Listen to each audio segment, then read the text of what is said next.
गैरसैंण में आयोजित विधानसभा के बजट सत्र के दूसरे दिन आज घाट कर्णप्रयाग मोटर मार्ग के चौड़ीकरण की मांग कर रहे प्रदर्शनकारियों पर लाठीचार्ज का मुद्दा छाया रहा। विपक्ष ने नियम 58 के तहत ये मुद्दा उठाया। कांग्रेस विधायक प्रीतम सिंह ने कहा कि ये बेहद गंभीर मामला है। सरकार की ओर से संसदीय कार्य मंत्री मदन कौशिक ने जवाब दिया। मंत्री के जवाब से कांग्रेसी विधायक संतुष्ट नहीं हुए और नारेबाजी करते हुए सदन से वॉकआउट किया। हालांकि सदन की कार्यवाही जारी रही। विपक्ष को ये शर्म नहीं आती कि अगर इतना महत्वपूर्ण कल का घटना थी तो आप 110 में ले गए। आपके लिए कल का आंदोलन महत्वपूर्ण नहीं था, आप उसे तो 58 में लेकर आए, तो क्या उसको 310 में नहीं आना चाहिए था? अगर आप इतना महत्वपूर्ण थे, इसका मतलब कांग्रेस के मित्रों के लिए ये विषय महत्वपूर्ण है ही नहीं। महामहिम का अभिभाषण होता है, कांग्रेस के मित्र तत्काल बिना पढ़े बिना बटे प्रतियां और हाउस छोड़कर बाहर आ जाते हैं। आज आप सुबह से जब से हाउस चला आप महंगाई पर सुनने को तैयार नहीं है, क्योंकि आपके संबंधित राज्य की जब कोई बात होती है तो आपको बड़ी परेशानी होती है। इससे पहले सुबह कार्यवाही की शुरुआत रैणी आपदा में मृत लोगों को श्रद्धांजलि देने के साथ हुई। सदस्यों ने मृतकों की आत्मा की शांति के लिए 2 मिनट का मौन रखा। सदन में प्रश्नकाल के दौरान सभी तारांकित प्रश्नों का उत्तर दिया गया। वहीं दूसरी ओर आज गैरसैंण में मुख्यमंत्री त्रिवेंद्र सिंह रावत की अध्यक्षता में हुई कैबिनेट की बैठक में विभिन्न प्रस्तावों को मंजूरी दी गई। कैबिनेट ने देहरादून में देवभूमि उत्तराखंड विश्वविद्यालय, उधम सिंह नगर जिले में सूरजमल विश्वविद्यालय की स्थापना के प्रस्ताव को मंजूरी दी। मुख्यमंत्री त्रिवेंद्र सिंह रावत ने चमोली जिले के दिवालीखाल में घाट विकास खंड के प्रदर्शनकारी ग्रामीणों पर हुए लाठीचार्ज की मजिस्ट्रियल जांच के आदेश दिए हैं। विधानसभा सत्र के पहले दिन घाट कर्णप्रयाग मोटर मार्ग को 1.5 लेन चौड़ा करने की मांग को लेकर ये ग्रामीण गैरसैंण कूच कर रहे थे।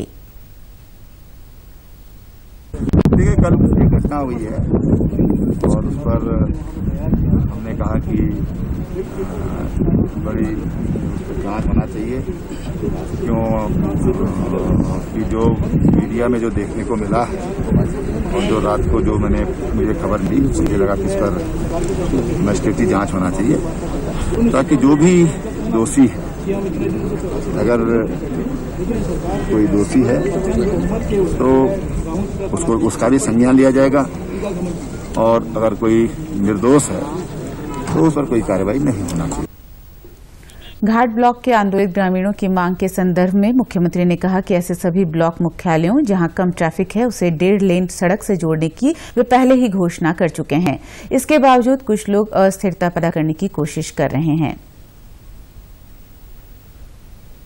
ट्रांसपोर्ट एक्ट उसके मुताबिक जब हम 1.5 लेन की सड़क वहां पर बनती है जहां पर कम से कम 3000 व्हीकल ये प्रतिदिन वहां पर चलते हैं, यहाँ पर केवल 300 व्हीकल चलते हैं। लेकिन मैंने पिछले महीने 28 तारीख को अल्मोड़ा में एक घोषणा की थी कि हम सभी ब्लॉक मुख्यालयों को जिन पर ट्रैफिक कम है उनको 1.5 लेन से जोड़ेंगे और जिन पर ट्रैफिक ज्यादा है, जैसे मैदानी जनपद है, उन पर ट्रैफिक काफी होता है, तो उसको डबल लेन से जोड़ेंगे। कुछ तत्व ऐसे हैं कि जो इस बहाने अपनी राजनीति करना चाहते हैं, कुछ लोग ऐसे हैं कि जो अस्थिरता पैदा करना चाहते। वहीं दूसरी ओर कांग्रेस ने कल दिवालीखाल में प्रदर्शनकारी ग्रामीणों पर हुए लाठीचार्ज की निंदा की है। प्रदेश कांग्रेस अध्यक्ष प्रीतम सिंह ने कहा कि लोग शांतिपूर्ण ढंग से अपनी बात कहने जा रहे थे, लेकिन उन पर लाठीचार्ज कर दिया गया।